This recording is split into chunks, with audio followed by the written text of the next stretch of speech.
My brother was pouring himself a cup of complimentary hospital coffee when he told me to let our grandmother die. He didn't use those exact words. Reed never does. He has a way of packaging ugly things in reasonable-sounding language, the way you'd wrap a dead fish in gift paper and call it a present. What he actually said was, "She's 80 years old, Gemma. The surgery is a long shot. Let her go in peace, and let's be smart about the money."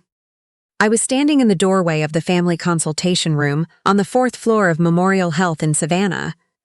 My grandmother was 2 floors above us, intubated, her left side paralyzed from the stroke she'd had 4 hours earlier at her kitchen table. The overhead lights in that room were the kind of fluorescent that make everyone look half dead. My brother did not look half dead. He looked refreshed. He had driven 3.5 hours from Charlotte, and he looked like he had stopped for a nice lunch on the way. "I'm not letting her go anywhere," I said. "She's not yours to let go." He looked at me over the rim of the paper cup and I saw it, something quick and flat in his eyes. Not grief, calculation. I should have understood what that look meant right then. I should have grabbed my phone and moved the money before I said another word to him. But I was too tired. I was too scared. And some part of me, the part that had spent 32 years wanting my brother to be the person I needed him to be, still believed he was here because he loved our grandmother. He was here for the same reason a coyote hangs around a livestock pen. My name is Gemma Weston. I am 32 years old and I live in a 1-bedroom apartment in Midtown Atlanta, with a terrace I never use and a kitchen I use every night, because cooking is the only thing that quiets my brain after a 12-hour day. I am a senior project manager at a logistics technology company. My performance reviews always say the same thing: Gemma executes. I have spent most of my adult life executing for everyone except myself. My grandmother raised me, essentially. Not in the legal sense. My parents were present, technically. They drove me to school. They bought me clothes. They showed up for the things they were required to show up for. But the things nobody requires you to show up for? The school play. The science fair. The Saturday you wake up at 13 and feel like the world has no use for you, and you need someone to sit next to you on the couch and not say anything at all? Those were my grandmother's moments. She drove 2 hours from Savannah every single time. My brother never needed her to show up like that. Reed was the kind of child who was never short of an audience. My parents orbited him the way moths orbit a porch light, helplessly, instinctively, even when it burned them. He got the new car at 16. He got the college fund at 18. He got 2 loans from my parents for his businesses. A food truck that lasted 8 months, and a drop-shipping operation my mother still doesn't fully understand, and neither loan was ever repaid, and neither was ever called a loan again after the first year. I left for Atlanta at 22 with $800 in my checking account, and a used Toyota Corolla with 200,000 miles on it. My grandmother gave me a card the day I left. Inside was a $50 bill and a single handwritten line: "You already have everything you need. Go prove it." I kept that card in my wallet until the edges wore soft. I proved it. It took years, but I proved it. I got into a fintech startup at 24 as employee number 9, working 70-hour weeks for a salary that wasn't much, but came with stock options I didn't fully understand yet. I ate rice and frozen vegetables for 2 years. I drove that Corolla until the transmission gave out. I saved every dollar I could and invested the rest in boring index funds. Nothing fancy because I didn't have time for fancy. When the company went public, I was 29, my options vested. After taxes, I cleared $593,000. I had also, by that point, saved another $200,000 in the years prior. Between the IPO payout and my savings, I had just under $800,000. I moved $820,000 into a dedicated joint savings account at First Coastal Bank, in my grandmother's name and mine, earmarked entirely for her care. I called it the Care Fund. She called it that account Gemma won't let me touch. She had needed heart surgery 2 years earlier. I paid for it. I didn't tell her until after because she would have fought me, and fighting me while recovering from bypass surgery seemed medically inadvisable. When she found out, she cried. I told her to stop being dramatic. She told me I sounded like her. She was right. My grandmother had been declining slowly for about 18 months. A little more forgetful. A little slower on the stairs. She had a minor episode in January where she forgot what day it was for several hours, and her doctor flagged it as a possible TIA. After that, my brother started calling her more often. I thought it was because he was worried about her. I did not yet know that 6 months before her stroke, while I was in Chicago for a work conference, Reed had driven down to Savannah alone, taken our grandmother to her bank, and helped her sign a durable power of attorney, naming him as her financial agent. He told her it was just for emergencies. He told her every family should have one. He told her it meant he could help with the bills if she ever needed it. She trusted him because he was her grandson. She trusted him because she believed, despite all evidence, that the people you love are fundamentally good. The stroke happened on a Tuesday morning in September. Her neighbor found her at 10 o'clock when she didn't come out to get the newspaper. By the time the ambulance reached Memorial Health, she had been on the kitchen floor for at least 2 hours. The damage was significant. Her left side had gone still. She was breathing but unconscious, and the neurologist on call used the word severe 3 times in one sentence, which is never a good sign. I made the 4-hour drive from Atlanta in 3 hours and 12 minutes. I did not stop. I did not breathe correctly for most of it. My brother and his wife arrived 90 minutes after me, which meant they'd left Charlotte at roughly the same time I'd left Atlanta. They had driven slower. They had also, based on the receipt that fell out of my sister-in-law's bag in the elevator, stopped at a Cracker Barrel for lunch. I want to be fair. Grief looks different on different people. But I was in that elevator with them, and Tamsin was telling my brother about a property she had a showing for on Thursday, and she sounded pleased in a way that had nothing to do with our grandmother on a ventilator 2 floors up. The neurosurgeon met with us that afternoon. She was direct and patient, and she used diagrams. The surgery was high risk, she said, but the window was still open. If we acted within 48 hours, there was a meaningful chance of significant recovery. Not full recovery, but function, speech, mobility on a reduced but workable basis. The gap not covered by Medicare would be approximately $380,000 between the specialist team and the post-surgical rehabilitation facility. I'll cover it, I said. The room got very quiet. Not the relieved quiet of people grateful a solution existed. A different kind of quiet. The kind that happens when something shifts, and everyone feels it shift, and nobody moves until they understand which direction things are tilting. Reed looked at me. You'll cover it. Yes. $380,000. Yes. His wife put her hand on his arm, a small gesture. I almost missed it. Where's that kind of money, Gemma? Reed asked. His voice had changed. Something had gone out of it. Something that might have been called brotherly concern if it had ever actually been that. It's in an account I set up for Grandma's care. It's not your business and it's not a problem. I'll handle the billing directly. You should let me help, he said. I'm her POA. I didn't know what that meant yet. I thought he was just throwing a term around to sound responsible. Our grandmother had never mentioned any power of attorney to me. I don't need help, I said. I'll handle it. That night I stayed at the hospital. I pulled a chair to my grandmother's bedside in the ICU, and I held her hand in the dark.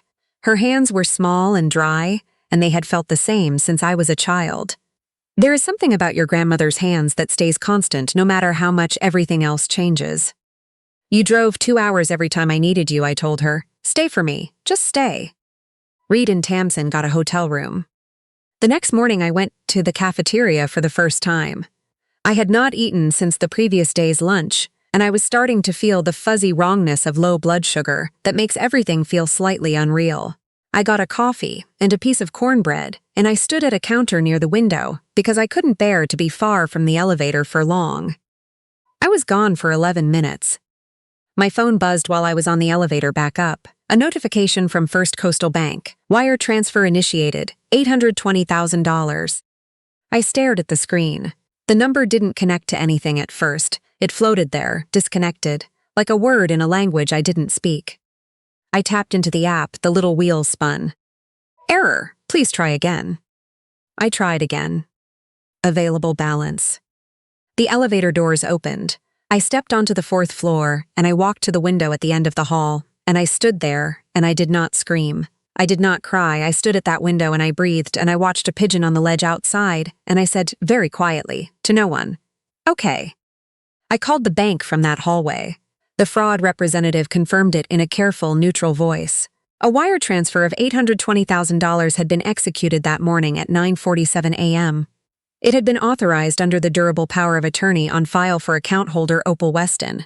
The agent named on the POA was Reed Weston. The transfer had gone to a business account for an entity called Meridian Property Group, LLC. I knew that name, Tamsin's real estate company. $820,000, the money I had spent 9 years building. The money I had set aside for the one person who had ever showed up for me without being asked. Gone to a real estate LLC, my sister-in-law used to flip houses in the Charlotte suburbs. I hung up. I thought about my grandmother on the kitchen floor in Savannah, 2 hours before anyone found her. I thought about Reed eating biscuits at Cracker Barrel while she lay there. I thought about Tamsin talking about a Thursday showing in the elevator. I thought about the way my brother's voice had changed when I said I had money. They had planned it, or at least they had moved, the moment opportunity arrived. The difference barely mattered. I did not go back to my grandmother's room yet. I stood in that hallway and I made 3 calls. The first was to First Coastal Bank's fraud department, not the general line, the fraud department specifically. I used the same voice I use when a vendor misses a deadline on a $1 million contract. Even, clear, and completely devoid of anything that could be mistaken for uncertainty. I stated my name. I stated the account number. I stated that the wire transfer executed at 9:47 that morning constituted elder financial abuse under Georgia law, as it had been executed by a POA agent transferring funds to his own wife's company, while the account co-owner was incapacitated, and without her knowledge or consent. A power of attorney does not grant the right to self-deal. That is a breach of fiduciary duty. I asked them to flag the destination account and contact their fraud team immediately. They placed a hold on the receiving account within 9 minutes.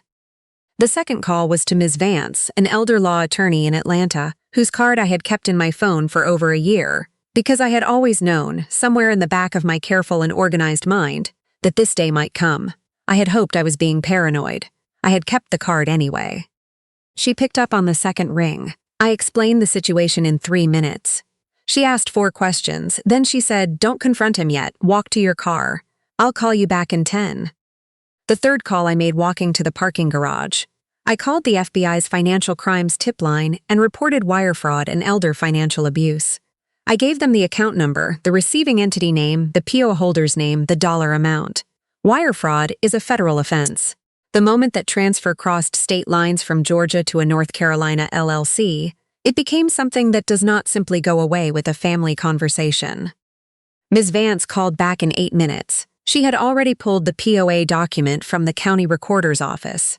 The document was technically valid, but under Georgia law, a POA agent is a fiduciary, and a fiduciary who transfers assets to themselves or their spouse, without the express written authorization of the principal, commits a specific class of felony.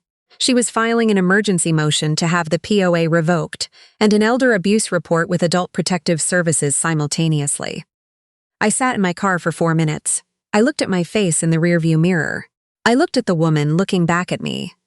Someone who had worked since she was 16, who had driven away from that family with $800 and built something real, who had set aside nearly $1 million not for herself but for an 80-year-old woman who had kept every card Gemma had ever sent her. Then I drove to the hotel.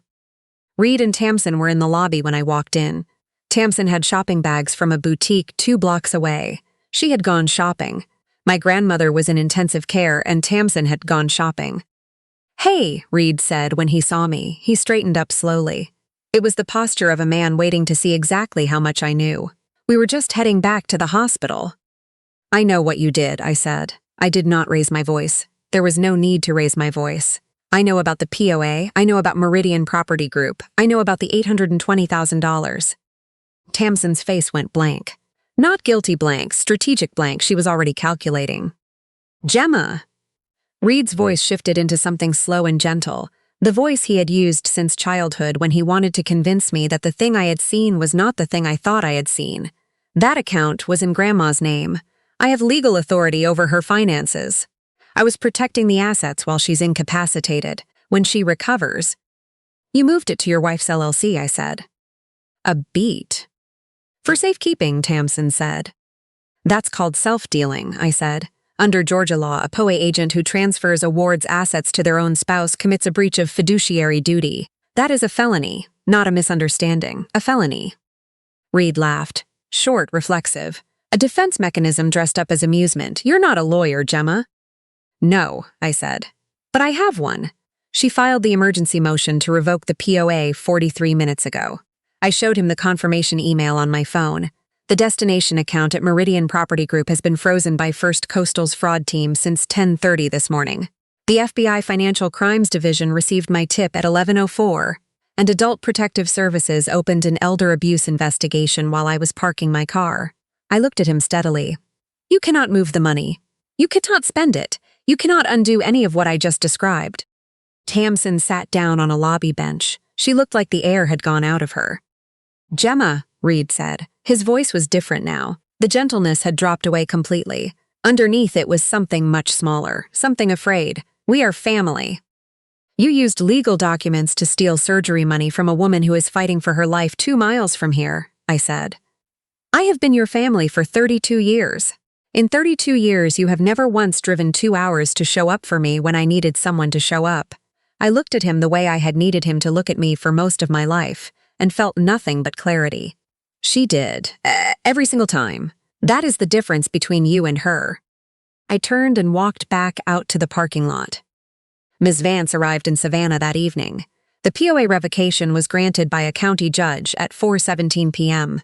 By 6 o'clock, Adult Protective Services had a caseworker at the hospital. By 8, I had been named my grandmother's emergency guardian and healthcare proxy.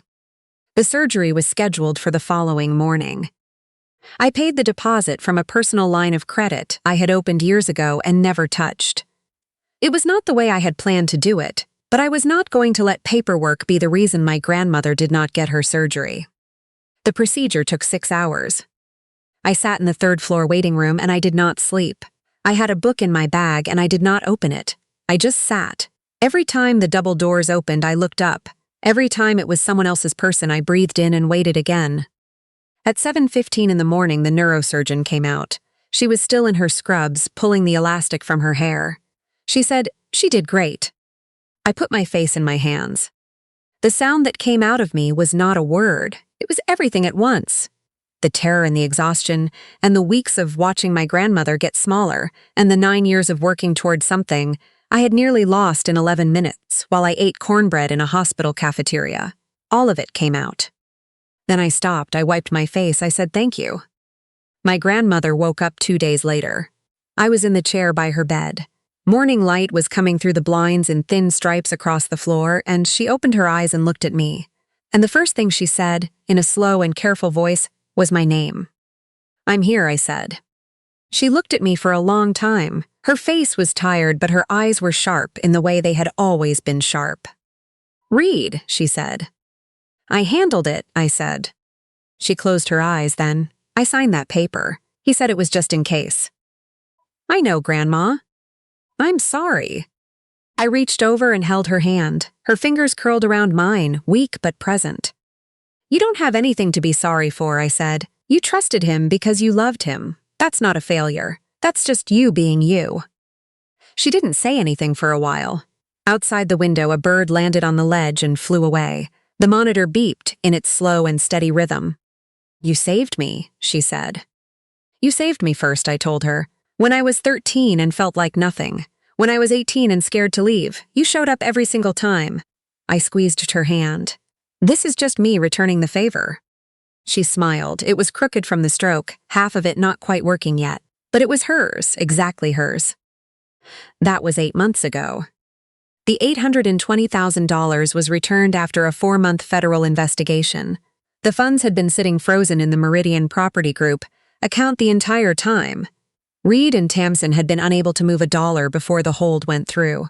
When the investigation concluded, the transfer was ruled a fraudulent breach of fiduciary duty and reversed in full. My brother and my sister-in-law are currently facing federal charges for wire fraud and elder financial abuse. They hired attorneys. They are spending money they don't have on lawyers for a case built against evidence that is, as Ms. Vance put it, extremely tidy. The POA, the wire transfer, the 11-minute window, the receiving account in Tamsin's name.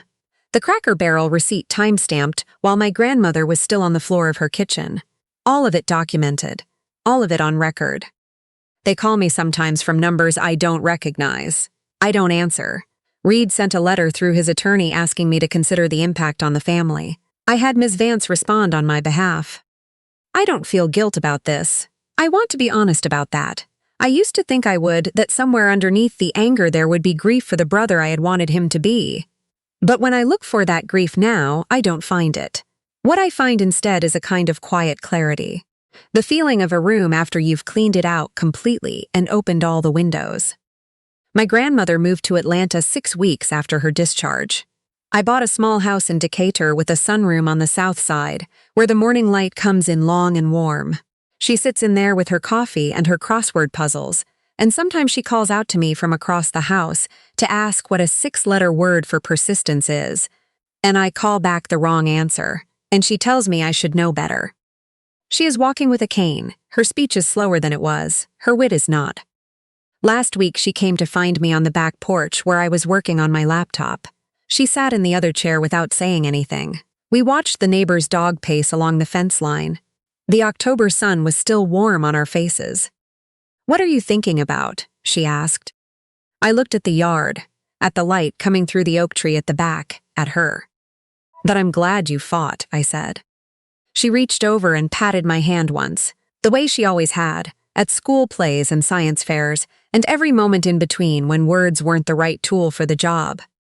"Of course I fought," she said. "Who else is going to be here to tell you when you're wrong?" I laughed. It came out easy and real, the way laughter does when you're not afraid of anything anymore. I lost my brother. I lost the version of the family I had spent 32 years hoping we might become. But sitting on that porch in the afternoon light, my grandmother's hand still warm over mine, I didn't feel like I had lost anything that mattered. I felt, for the first time in a very long time, like I was exactly where I had always been trying to get.